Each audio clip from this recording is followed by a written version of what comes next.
ज्योतिष के क्षेत्र में अपनी सफलता का परचम लहरा चुके ज्योतिष गुरु श्री के.एन. राव के हाथों मेडल से सम्मानित, अपनी सटीक भविष्यवाणी के लिए सुप्रसिद्ध और ज्योतिष अलंकार एवं ज्योतिष आचार्य अवार्ड से सम्मानित ज्योतिष आचार्य रमन जी। हेलो मित्रों, मैं हूं आचार्य रमन, वैदिक एस्ट्रोलॉजर गत 20 वर्षों से। मित्रों, स्वागत है आपका मेरे कार्यक्रम आओ ज्योतिष सीखे में। पार्ट 4 में हमने वो सारी जानकारी ली जो शुभ योगों से ताल्लुक रखती है, यानी हमने कुंडली में जितने भी शुभ योग बनते हैं उनके बारे में सारी की सारी जानकारी पार्ट 4 में ली। अब आज के वीडियो में यानी पार्ट 5 में हम बात करेंगे अशुभ योगों के बारे में या फिर दोष के बारे में। यानी पार्ट 5 में हम सारी जानकारी लेंगे कुंडली में बनने वाले अशुभ योग के बारे में, जैसे केमद्रुम योग हो गया, जैसे गुरु चंडाल योग हो गया, शकट योग हो गया, काल सर्प योग हो गया, दुरु योग हो गया, दरिद्र योग हो गया। जितने भी अशुभ योग कुंडली में बनते हैं वो किन ग्रहों की वजह से बनते हैं, साथ ही साथ वो क्या कारण या क्या रिजल्ट्स वो देते हैं, वो सब जानकारी हम लेने वाले हैं पार्ट 5 में। तो मित्रों, शुरू करते हैं पार्ट 5 में सारे अशुभ योगों की जानकारी। और मित्रों, अगर आपको मेरा ये वीडियो और कार्यक्रम पसंद आए तो अंत में जरूर इस पे कमेंट करें, लाइक करें, शेयर करें और साथ ही साथ मेरे चैनल को सब्सक्राइब करें। तो मित्रों, चलते हैं पार्ट 5 वीडियो की ओर, आओ ज्योतिष सीखे में। मित्रों, कार्यक्रम आओ ज्योतिष सीखे में एक बार फिर से आपका स्वागत है। मित्रों, पार्ट 4 में हमने कुंडली में सारे शुभ योगों के बारे में जानकारी ली। अब हम करने जा रहे हैं पार्ट 5, जिसमें हम कुंडली में बनने वाले सारे अशुभ योगों के बारे में जानकारी प्राप्त करेंगे। मित्रों, तो शुरू करते हैं कार्यक्रम आओ ज्योतिष सीखे कुंडली में अशुभ योग। मित्रों, जैसा कि आप देख पा रहे हैं ये लगन कुंडली, इसमें पहला भाव वही रहता है जहां पे लगन लिखा रहेगा। मित्रों, ये जो नंबर लिखे गए हैं ये राशियां हैं, किंतु पहला भाव और पहला घर वही रहेगा जहां पे लगन लिखा हुआ है। इस कुंडली में 9 नंबर का मतलब है धनु, 10 नंबर का मतलब है मकर, 11 नंबर का मतलब कुंभ राशि, 12 मीन राशि, ऐसे ऐसे करके ये वृश्चिक राशि तक है, किंतु ये पहला भाव वही रहेगा जहां पे लगन लिखा गया है। और 9 नंबर के लगन का मतलब हुआ कि ये जो है धनु लगन की कुंडली है। अब मित्रों, एक बार राशि, ग्रह और उनके अपने उच्च स्थान, नीच स्थान और अपने घर की भी बात कर लें।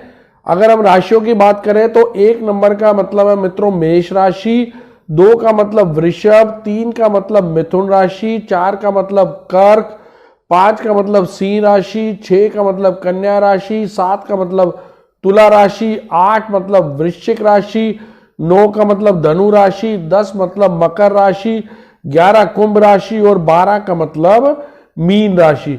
अब अगर ग्रह की बात करें तो सूर्य ग्रह की बात करें तो सिंह 5 नंबर में अगर कहीं सूर्य स्थित है सिंह राशि में, तो वह उसका अपना घर या अपना स्थान है।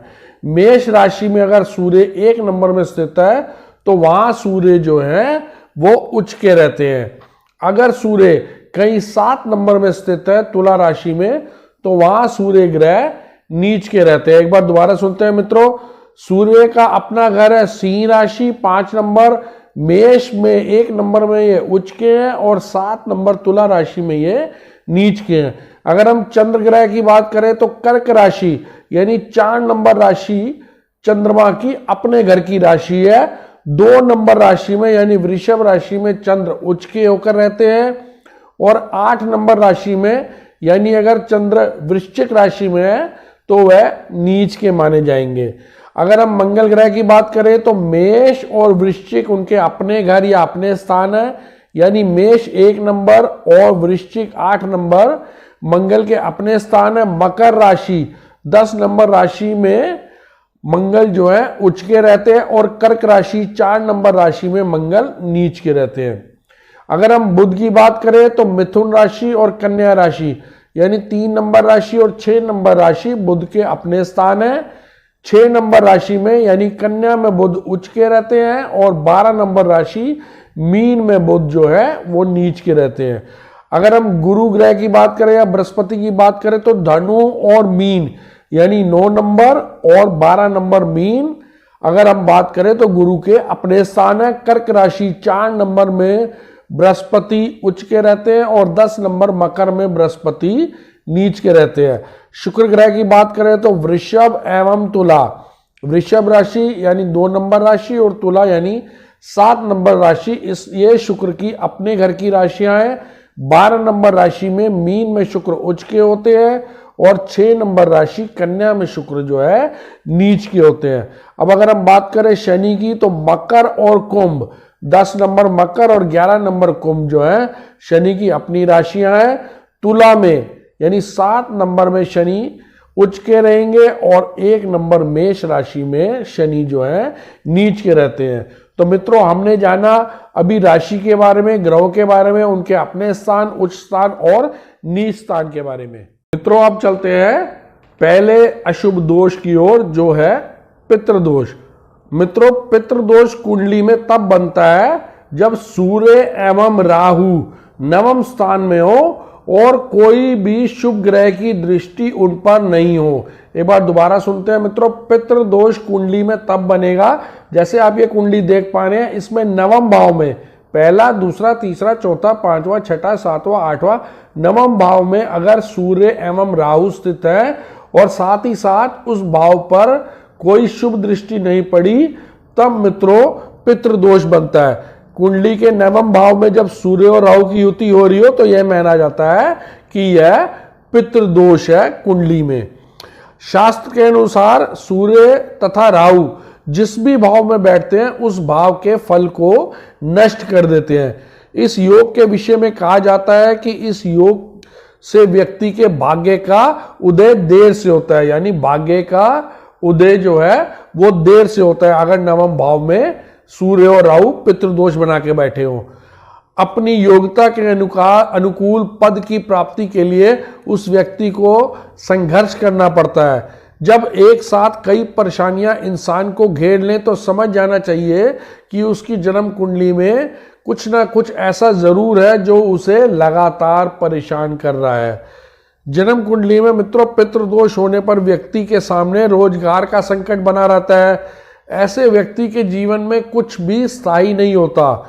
ऐसे लोग अपना कैरियर भी बदलते रहते हैं और साथ ही साथ जीवन भर कोई खास तरक्की नहीं कर पाते हैं।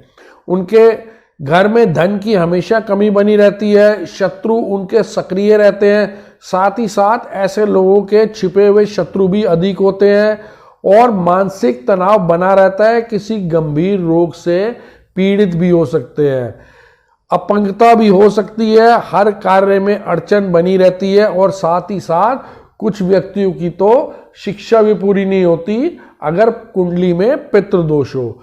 तो मित्रों अभी हमने जाना पितृदोष के बारे में। मित्रों अब चलते हैं अगले अशुभ योग की ओर जो है काल सर्प दोष। मित्रों काल सर्प दोष कुंडली में तब बनता है, सबसे पहले तो यह राहु केतु की वजह से बनता है। जब राहु केतु के एक साइड पर सारे ग्रह आ जाएं, यानी यहां पे आप देख रहे हैं कि राहु लगन में है और केतु सप्तम भाव में राइट साइड में दाहिने हाथ पर सारे ग्रह हैं। अगर ये ग्रह राहु केतु के एक तरफ आ जाए, चाहे वो राइट साइड हो, लेफ्ट साइड हो, राहु केतु के ऊपर हो, सारे एक साइड अगर आ जाते हैं ग्रह, तब ये काल सर्प योग बनता है। मित्रों दोबारा जानते हैं, जब कुंडली में राहु और केतु एक तरफ मौजूद होते हैं और बाकी सभी ग्रह इनके बीच में स्थित हो जाते हैं, यानी इनकी एक साइड पर आ जाते हैं, तब ये काल सर्प दोष बनता है। जब कुंडली में राहु और केतु के मध्य में सारे ग्रह आ जाते हैं, तब हम कह सकते हैं कि कुंडली में काल सर्प योग है। जैसे आप देख पा रहे हैं इस कुंडली में सारे ग्रह राहु और केतु के बीच में आ गए हैं एक साइड पे। मित्रों ऐसा कहा जाता है कि जिनकी कुंडली में ऐसी स्थिति बनती है उन्हें जीवन में कई परेशानियों का सामना करना पड़ता है। इन लोगों को सफलता पाने में देरी लगती है। कई लोगों के जीवन में इस योग की वजह से अशांति मची रहती है। मित्रों काल सर्प योग के कुप्रभाव पड़ने से व्यक्ति को आर्थिक समस्या, दाम्पत्य जीवन में अनबन, यहाँ तक कि अकाल मृत्यु का भी भय होता है। इस योग के कारण जीवन में काफी संघर्ष करना पड़ता है। कुंडली में काल सर्प योग के प्रभाव से व्यक्ति को मानसिक कष्ट सहना पड़ता है और साथ ही साथ कई तरह की परेशानियां भी जातक को सहनी पड़ती हैं। तो मित्रों, अभी हमने जाना काल सर्प दोष के बारे में। मित्रों, चलते हैं अगले दोष की ओर, या यूं कहें कि अगले अशुभ दोष की ओर, जो है श्रापित दोष। मित्रों, यह शनि और राहु के साथ बनता है। शनि और राहु कुंडली में अगर किसी भी भाव में हो, 12 में से किसी भी भाव में शनि और राहु एक साथ हो, तब मित्रों यह अशुभ दोष श्रापित दोष बनता है। दोबारा जानते हैं मित्रों, व्यक्ति की कुंडली में किसी भी घर में अगर शनि एवं राहु साथ हो तो श्रापित दोष बनता है।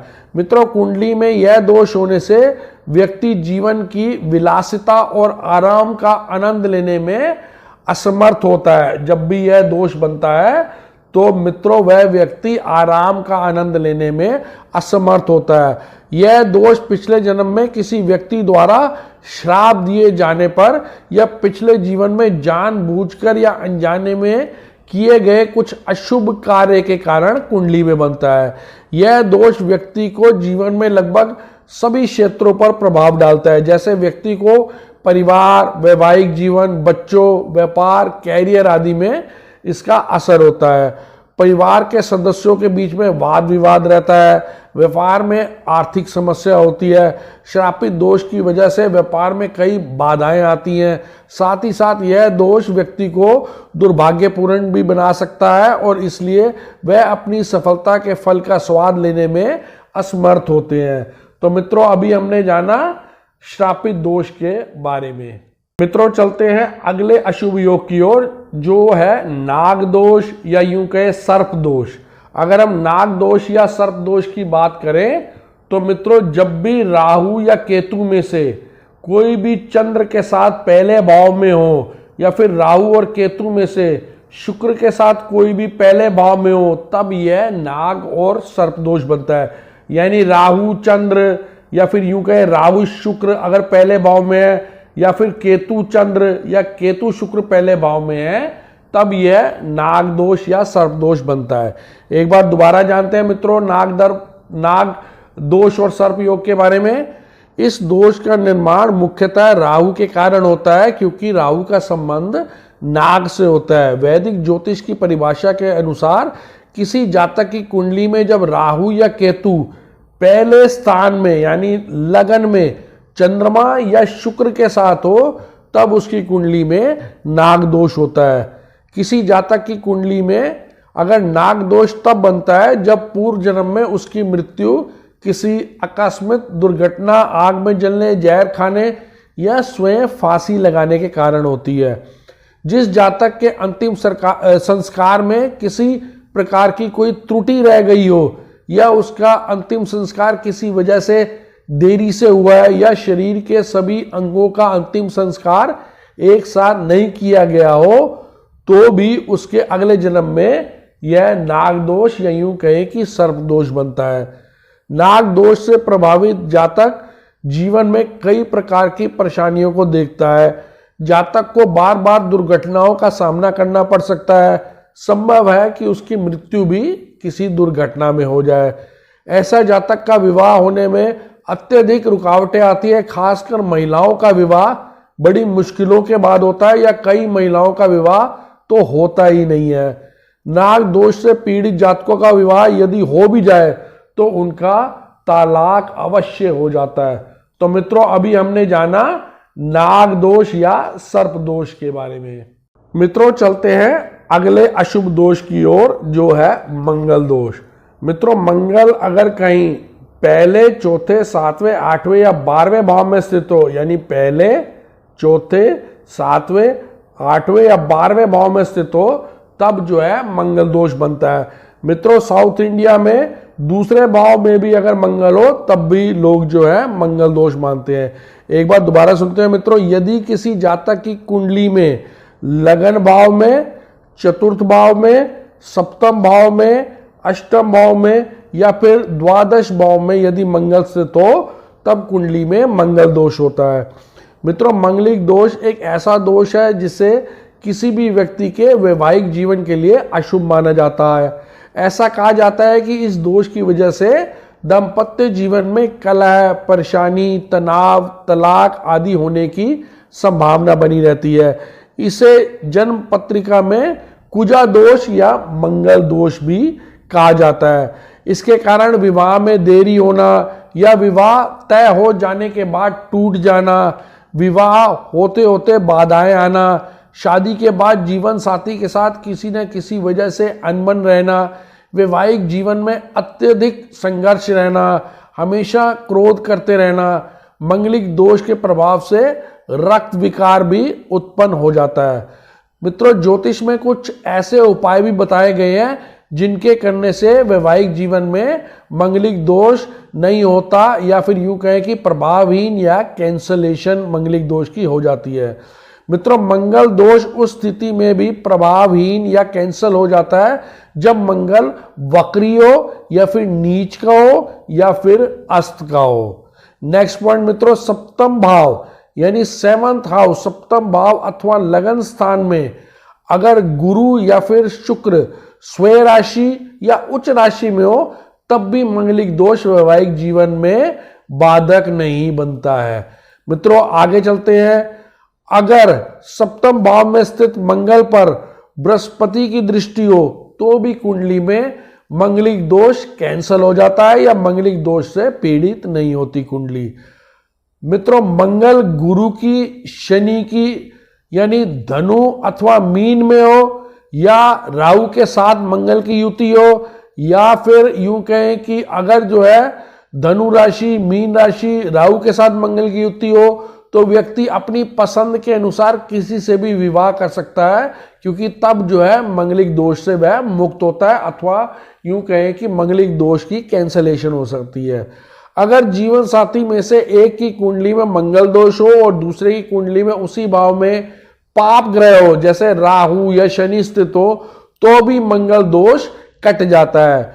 इसी प्रकार का फल उस स्थिति में भी मिलता है जब जीवन साथी में एक की कुंडली के तीसरे, छठे एवं 11वें भाव, अगर कुंडली में तीसरे भाव, छठे भाव एवं 11वें भाव में अगर पाप ग्रह स्थित है मंगल या शनि, तब भी जो है मंगल दोष कट जाता है।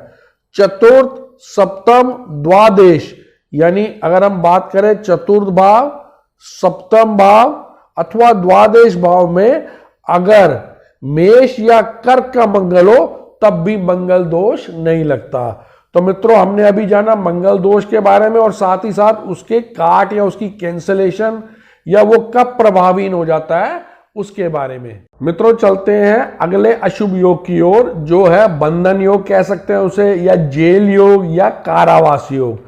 तो चलते हैं बंधन योग की ओर। मित्रों, शनि, मंगल एवं राहु ये मुख्य ग्रह हैं बंधन योग, जेल योग या कारावास योग के। मित्रों, शनि, लग्नेश, षष्ठेश एवं राहु अगर केंद्र में या त्रिकोण में हो तब जो है यह बंधन योग या यूं कहें जेल योग या कारावास योग बनता है। जैसे इस कुंडली में आप देख पा रहे हैं शनि, लग्नेश, लग्नेश गुरु, षष्ठेश शुक्र, राहु, केतु, ये केंद्र या त्रिकोण में होने से ये जो है आप कहें कि बंधन योग बनता है। मंगल और राहु अगर साथ में किसी भाव में हो तब भी जो है यह योग बनता है। दोबारा चलते हैं मित्रों बंधन योग, जेल और कारावास योग की ओर। यह योग मित्रों तब बनता है जब शनि, लग्नेश और षष्ठेश राहु या फिर केतु के साथ केंद्र में या फिर त्रिकोण भाव में, केंद्र यानी 1, 4, 7, 10 में या फिर 1, 5, 9 त्रिकोण भाव में मौजूद हो। शनि, मंगल और राहु मुख्य रूप से यह 3 ग्रह एवं इनका आपसी संबंध जेल के कारक है। शनि व 12वां भाव सजा का कारक है। छठा भाव व मंगल और राहु अपराध के कारक हैं। अगर किसी व्यक्ति की कुंडली में मंगल और राहु एक साथ किसी भी भाव में बैठकर युति करते हो तब भी मित्रों जेल योग बनता है। शनि, मंगल व राहु मुख्य रूप से जेल यात्रा कराने का योग बनाते हैं और इनकी युति या आपस में दृष्टि इस तरह की स्थितियां बना देती है कि आखिरकार इंसान को जेल जाना ही पड़ जाता है। मित्रों, जन्म कुंडली में यह ग्रह समान संख्या में अगर लगन में द्वादश, तृतीयेश एवं एकादश, चतुर्दशम, षष्ठ एवं अष्ट भाव में स्थित हो तब भी यह बंधन योग बनता है। मान लीजिए लगन में अगर जो है दूसरे और 12वें भाव में समान रूप से ग्रह है, इक्वल नंबर ऑफ ग्रह हैं, या तीसरे और 11वें भाव में इक्वल नंबर ऑफ ग्रह हैं, या फिर यूं कहे 5वें और 9वें भाव में इक्वल नंबर ऑफ ग्रह हैं, तब भी यह बंधन योग, जेल या कारावास योग बनता है। मित्रों, कुंडली में द्वितीय भाव में शनि एवं द्वादश भाव में मंगल स्थित हो तो भी यह योग निर्मित होता है। अगर द्वितीय भाव में शनि और द्वादश भाव 12वें भाव में मंगल स्थित हो तब भी यह योग निर्मित होता है। सभी लग्नों के द्वादेश, षष्ठेश यानी द्वादेश, षष्ठेश यानी छठे भाव के स्वामी एवं अष्टमेश के अशुभ योग हो, या अगर कुंडली में मंगल और शनि एक दूसरे को देख रहे हो तो लड़ाई झगड़े के कारण व्यक्ति को जेल यात्रा हो सकती है। अगर किसी कुंडली के छठे, 8वें या 12वें भाव में पाप ग्रह होते हैं तो ऐसे लोगों को भी जीवन में कभी ना कभी एक बार छोटी या बड़ी जेल यात्रा करनी पड़ जाती है। तो मित्रों, अभी हमने जाना बंधन योग, जेल योग या यूं कहे कारावास योग के बारे में। मित्रों, चलते हैं अगले अशुभ योग की ओर, जो है केंद्राधिपति दोष। मित्रों, जब भी शुभ ग्रह यानी गुरु, शुक्र, बुध एवं शुक्ल पक्ष का चंद्रमा शुभ ग्रह अगर कहीं केंद्र के स्वामी हो जाएं, अगर आप ये कुंडली देखेंगे तो इसमें केंद्र 1, 4, 7, 10 नंबर भाव केंद्र भाव है, और अगर इनके स्वामी शुभ ग्रह यानी गुरु, शुक्र, बुध, चंद्र में से हो जाए तब ये केंद्राधिपति दोष लगता है। जैसे इस कुंडली में 4 नंबर के स्वामी अगर आप देखेंगे कर्क के स्वामी चंद्र हैं, और 7 नंबर के स्वामी यानी तुला के स्वामी आप देखेंगे शुक्र हैं, जो कि शुभ ग्रह हैं। तो इस कुंडली में केंद्राधिपति दोष जो है लग रहा है। एक बार दोबारा देखते हैं मित्रों, केंद्राधिपति दोष किसी जातक की कुंडली में इस दोष का निर्माण तब होता है जब बृहस्पति, शुक्र, बुध तथा शुक्ल पक्ष का चंद्र जैसे लाभकारी या शुभकारी ग्रह केंद्र भाव के स्वामी बन जाते हैं। बृहस्पति और शुक्र ग्रह इस दोष को बनने के कारण है, लेकिन इसके निर्माण में बुध और चंद्रमा का भी योगदान होता है। जैसा कि आप जान पा रहे हैं कि केंद्राधिपति दोष के कारण सक्सेस यानी सक्सेस देरी से मिलती है, सफलता देरी से मिलती है, और साथ ही साथ इनकी दशा अंतरदशा में सारे कार्य जो हैं देरी से या अड़चन से होते हैं। तो मित्रों, अभी हमने जाना केंद्राधिपति दोष के बारे में। मित्रों, अभी हमने पार्ट 5A में कुंडली में अशुभ योगों के बारे में सारी जानकारी ली। आशा करता हूं कि आपको मेरा ये वीडियो पसंद आया होगा। अगर आपको मेरा ये वीडियो पसंद आया है तो ज़रूर इस पर कमेंट करें, लाइक करें, शेयर करें, और साथ ही साथ मेरे YouTube चैनल को सब्सक्राइब करें। और मित्रों, अगर आपको मुझसे परामर्श की कोई आवश्यकता है तो आप मुझे व्हाट्सअप कर सकते हैं 9911351351 पर, या फिर आप लॉगिन भी कर सकते हैं www.astrologerraman.com पर। धन्यवाद मित्रों। अगर आप भी समस्याओं से परेशान हैं और समाधान पाकर अपने जीवन को सुखमय बनाना चाहते हैं, तो जाने माने ज्योतिषाचार्य आचार्य रमन जी से मिलकर इन सभी समस्याओं का समाधान प्राप्त करें।